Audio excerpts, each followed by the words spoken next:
Bonjour à tous, bienvenue dans ce webinaire consacré à l'expatriation fiscale et aux questions qu'il y a lieu de se poser. Euh, Pourquoi ce sujet? Parce que on a une accélération de l'expatriation fiscale depuis quelques mois et le début d'année 2023 et qu'il y a lieu à présent de faire un point parce qu'on a toujours les mêmes problématiques lorsque le client vient nous voir. Ils sont un peu perdus sur la compréhension de la loi française, la loi du pays de destination et puis de la convention fiscale. Ils n'arrivent pas à comprendre les mécanismes. Or, euh, on part rarement pour des raisons purement fiscales. En tout cas, en 25 ans d'expatriation et de conseils en matière d'expatriation, ce n'est jamais le cas, malgré ce que peuvent dire les journalistes. Néanmoins, il y a des incidences fiscales pas toujours favorables et il y a lieu de comprendre, il y a un mécanisme assez lourd à mettre en œuvre. Donc, c'est sur ces points-là et les questions qu'il faut se poser que je voulais aujourd'hui vous présenter ce webinaire. Donc, premier élément, qu'est-ce que l'expatriation? C'est le fait d'aller résider dans un pays différent de son pays d'origine, donc pour des raisons professionnelles, de confort de vie ou pour aller chercher une fiscalité privilégiée. Alors c'est souvent un mixte. Comme je l'ai dit, on n'a pas particulièrement de raison fiscale. On ne part pas vivre à Dubaï uniquement pour de la fiscalité, mais parce qu'on a envie d'aller y vivre. Ni l'île Maurice. Maintenant, on n'a pas obligatoirement des incidences positives. On peut avoir des incidences négatives. Aujourd'hui, moi, j'ai des clients qui sont par exemple en Australie, aux États-Unis, où vous pouvez avoir sur certains aspects, je parle notamment de la Californie, une fiscalité supérieure à ce que vous avez en France. Après, vous avez des pays où en apparence on a une fiscalité similaire, comme l'Italie, où avec des régimes de faveur, on va pouvoir bénéficier sur certains aspects euh, de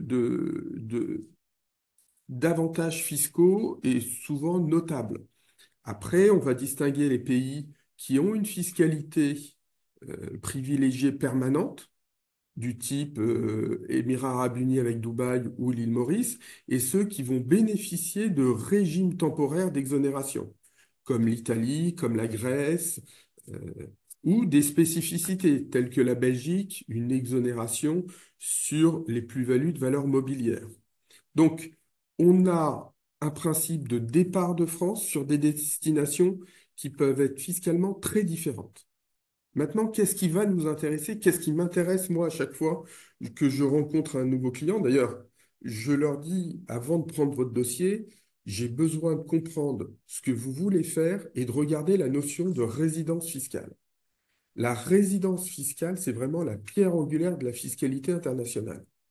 Maintenant, il faut bien distinguer la résidence fiscale de la nationalité. La nationalité m'importe peu, moi. Par ailleurs, il faut bien distinguer la résidence fiscale des règles d'immigration. Alors, c'est vrai qu'on a un peu perdu ce mécanisme-là parce qu'on circule librement en Europe et qu'on a principalement quand même des départs au sein de l'Union, mais on peut avoir des sujets d'immigration. L'île Maurice, souvent, on a des délais plutôt longs sur l'obtention d'un visa de résidence. Quand je dis plutôt long, c'est-à-dire quand vous allez arriver, il faut rester encore 3 4 mois avant d'obtenir un visa de résidence. Après, on va avoir des visas plus ou moins rapides à obtenir. Je parle notamment du visa investisseur aux États-Unis, contrairement à une carte verte. Donc, les règles d'immigration ne m'intéressent pas, mais c'est souvent un préalable pour pouvoir partir. Ce qui m'intéresse, c'est la notion de résidence fiscale. La notion de résidence fiscale va permettre de savoir si vous allez payer des impôts dans le pays de destination ou vous allez continuer à payer des impôts en France. Et ça étonne toujours mes clients, mais ce n'est pas parce que vous ne mettez pas les pieds en France que vous ne pourriez pas être considéré comme étant résident fiscal français et payer de l'impôt en France sur la totalité de vos revenus. Donc attention, euh, les règles ne sont pas obligatoirement des règles d'évidence. Les règles, qu'on soit en droit interne ou conventionnel, je vais vous expliquer après la différence, sont similaires, on a les mêmes principes. Donc, on a trois critères qui nous intéressent. Le foyer d'habitation ou le lieu de séjour principal, l'exercice d'une activité professionnelle et le centre des intérêts économiques. On va se rendre compte que les deux vrais critères utiles, c'est le foyer d'habitation et le centre des intérêts économiques. Sur le lieu de séjour, je vais tout de suite mettre fin à une question qui est quasiment permanente chez nos clients, le fameux 6 mois. Je vous mets au défi, sauf de mémoire dans la convention fiscale entre la France et le Qatar, de trouver une référence à un délai. D'ailleurs, on parle de lieu de séjour principal. Euh, le lieu de séjour principal, ça ne veut pas dire que obligatoirement on est à 6 mois. Je prends à titre d'anecdote, Darmanin, lorsqu'il était ministre du Budget, en 2019, avait mis sur la place publique une cinquantaine de dossiers de faux non-résidents fiscaux étrangers. Et il avait dit, nous considérons qu'ils sont résidents fiscaux français à partir du moment où ils restent plus de 5 mois en France. Alors, c'est un ensemble de critères, mais effectivement, le délai n'est pas automatiquement celui de 6 mois et un jour ou 6 mois moins un jour. Donc, attention à cet élément-là. Et l'autre critère important, celui du centre des intérêts économiques, c'est tout simplement qu'est-ce que vous allez avoir comme revenu de source française et de source hors France. Et c'est simple, ben, on va comparer. L'administration fiscale peut être amenée à comparer, sachant que elle, en facial, n'a que les informations normalement sur les revenus de source française et pas les autres. Donc, nous, on organise pour pouvoir regarder ça avec nos clients. Maintenant, pourquoi je vous parle du droit interne et du droit conventionnel? Le droit interne s'applique lorsqu'il n'y a pas de convention. Et on a un critère avec des caractères alternatifs. Ça veut dire quoi? Ça veut dire que sur ces trois éléments qu'on a pu voir liés à la résidence fiscale, il suffit d'en remplir une des conditions pour que vous soyez résident fiscal français. Alors j'ai un exemple, parce que là j'ai un départ sur je crois que c'est l'Uruguay, où on n'a pas de convention fiscale. Et donc, on va regarder que notre client ne remplit aucune des trois conditions. En droit conventionnel, et c'est souvent le cas, alors il faut expliquer qu'en matière de hiérarchie des normes en France, le traité a une force supérieure à la loi. Donc à partir du moment où vous allez avoir entre votre pays de destination et la France une convention internationale qui a été signée, on va l'appliquer par priorité à l'article 4B du Code général des impôts. Et là, en droit conventionnel, c'est beaucoup plus complexe. On a un caractère successif et subsidiaire.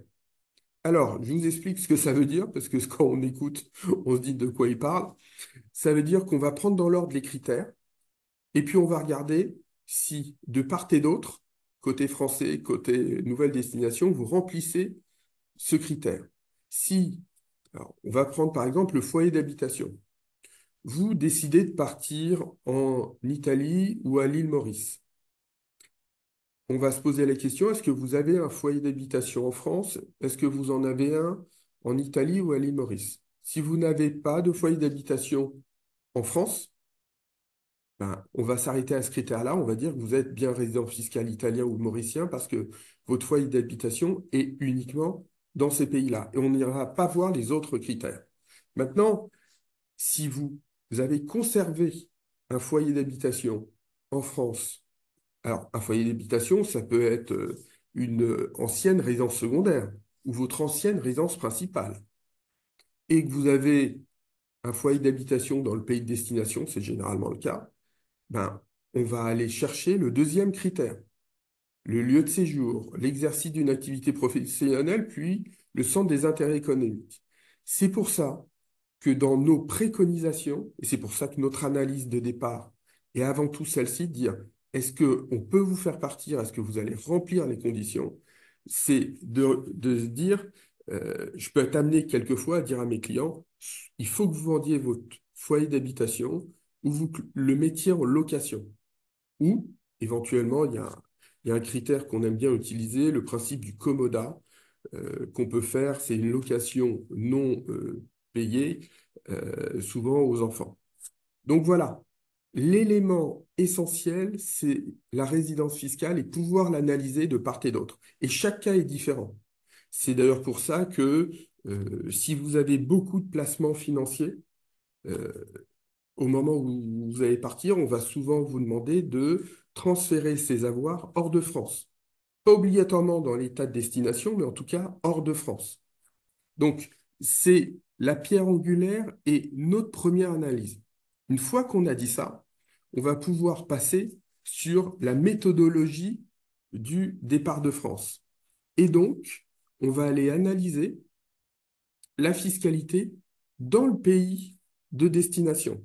Est-ce que vous avez un Golden Visa, typiquement Italie-Grèce, c'est-à-dire un bénéfice fiscal temporaire, ou vous avez un régime d'imposition classique, privilégié ou pas privilégié, hein. Les États-Unis, ça ne serait pas privilégié, et Dubaï, ce serait plutôt considéré comme une imposition très privilégiée avec un pays à fiscalité privilégiée. Donc on va regarder les implications fiscales et comment fonctionne la convention. Les conventions sont toujours faites selon le même modèle, ce qu'on appelle le modèle OCDE. Mais après, on a des distinctions importantes. Lorsque cette semaine, un client est venu me voir pour me dire je pars au Portugal, un autre je pars aux Émirats arabes unis, un autre à l'île Maurice, on a même eu une demande sur le Panama, on ne va pas gérer le dossier de la même manière. La destination aujourd'hui la plus compliquée concerne les Émirats arabes unis.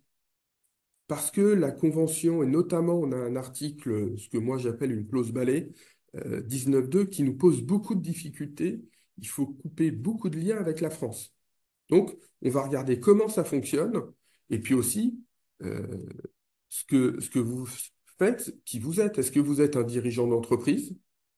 Est-ce que vous êtes retraité? Est-ce que vous partez dans le pays parce qu'on vous fait une offre salariale? Tout ça a des incidences différentes. Et donc, on va regarder après ce qui se passe en France.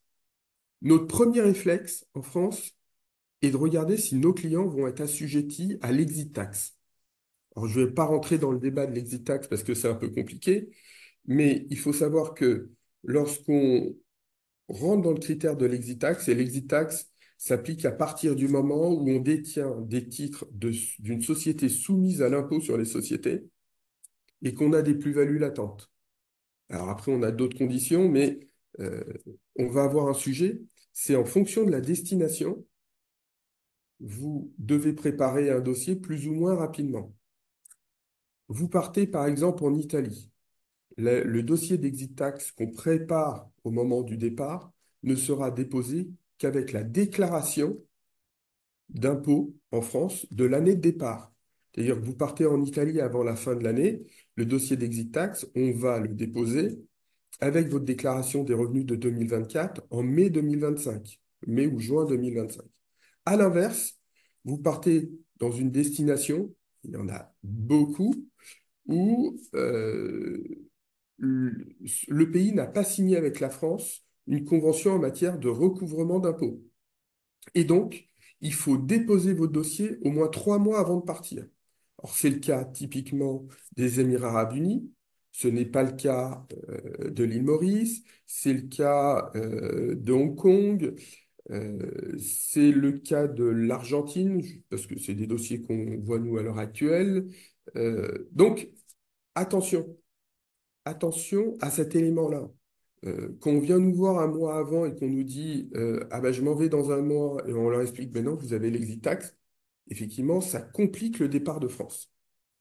Deuxième réflexe, c'est dire qu'est-ce que je vais conserver comme revenu de source française et comment je vais être imposé. Sachez qu'un non-résident est proportionnellement plus imposé qu'un résident. Pour une raison toute simple, c'est qu'on a une règle de base, une imposition à un taux minimal de 20%. Je vous prends un exemple, vous avez des revenus fonciers français, vous allez être imposé dès le premier euro à 20%. Alors que si vous êtes résident fiscal français, ça va s'additionner. euh, et puis, vous allez dans votre tranche d'imposition, mais vous pourriez être dans une tranche d'imposition inférieure.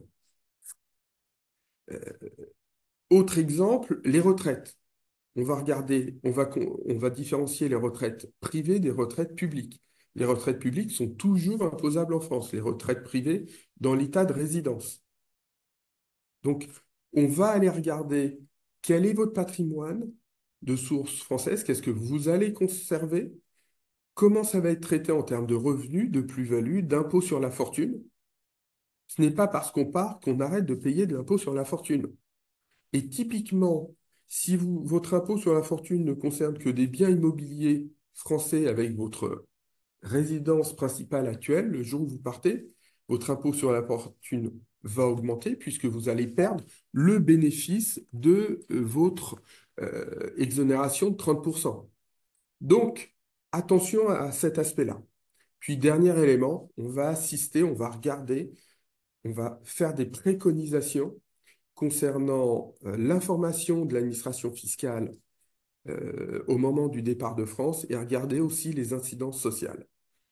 J'aime dire et expliquer à mes clients que quand on part, il faut plutôt partir avant un 31 décembre.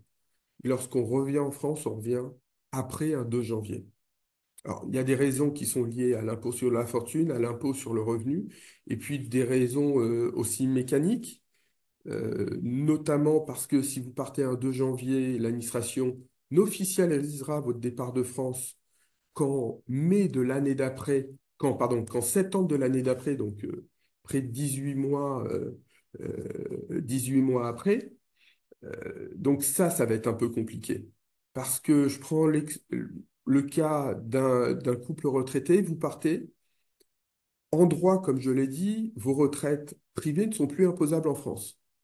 Sauf que vous avez un système de prélèvement à la source et que pour stopper le prélèvement à la source, il faut contacter toutes vos caisses de retraite et justifier que vous êtes résident fiscaux étrangers. Ce que vous ne pouvez pas faire immédiatement. Donc, ils vont vous continuer les prélèvements. Puis, vous avez des caisses de retraite. Alors, nous, on a des listes, hein. Vous avez des caisses de retraite qui sont plus ou moins rapides. Certaines qui ne comprennent rien et qui vous disent, bah non, on continue à vous prélever. Et souvent, on est obligé de leur expliquer la loi. Et donc, on va se retrouver avec une demande de remboursement auprès de l'administration fiscale qui intervient au bout de 6 mois, mais des fois au bout d'un an. Donc, arrêter la machine de la fiscalité française, c'est pas obligatoirement évident. C'est pour ça que lorsque nos clients partent, on va immédiatement analyser leur prélèvement à la source pour dire qu'est-ce que j'arrête. Sinon, vous allez vous retrouver, par exemple, nous, on a récupéré un dossier de départ de France où le prélèvement à la source d'un dirigeant d'entreprise n'a jamais été arrêté. Donc, lorsqu'on lui fait sa déclaration d'impôt au mois de mai dernier, on lui dit, bah, vous avez une fiscalité quasiment de zéro sur l'année 2023, mais vous avez payé pour 30 000 euros d'impôts. C'est quand même hyper étonnant. Donc, il faut vraiment faire une analyse, ce que moi j'appelle une analyse en 3D de la situation. Et la situation, elle est aussi bien en France qu'à l'étranger, au regard de la Convention et puis de vos cas personnels. Donc, au regard du sujet que je voulais traiter avec vous aujourd'hui, celui des questions fiscales à se poser, il est très important de se dire quelle est la destination? Est-ce qu'en partant dans ce pays, effectivement, je cesse d'être résident fiscal français et quelles sont donc mes incidences à partir du moment où je deviens résident fiscal étranger? Est-ce que le changement est immédiat? Est-ce que ça va me pousser à vendre par avance ma résidence principale? Notamment, on a des destinations où la vente de la résidence principale, ou le départ de France, on va dire, vous fait perdre immédiatement l'abattement résidence principale. Vous partez en Europe, vous allez pouvoir le conserver. Vous partez aux Émirats arabes unis, le jour où vous posez le pied aux Émirats, vous n'avez plus l'abattement résidence principale. Donc, autant de sujets, il faut faire attention et souvent nos clients sont un peu étonnés par mes réponses, mais ils comprennent très rapidement parce qu'on leur explique la signification à chaque fois. Chaque cas est différent. Il ne faut pas prendre à la légère parce que sinon vous allez vous retrouver dans les deux, trois cas qu'on gère tous les ans, des personnes qui sont parties un peu les mains dans les poches et qui sont toujours au centre des à leur centre des impôts classiques 3 ans après, et ça pose un certain nombre de difficultés. Voilà ce que je voulais vous expliquer aujourd'hui. Je vous remercie d'avoir assisté à ce webinaire et puis je vous donne rendez-vous pour un prochain webinaire.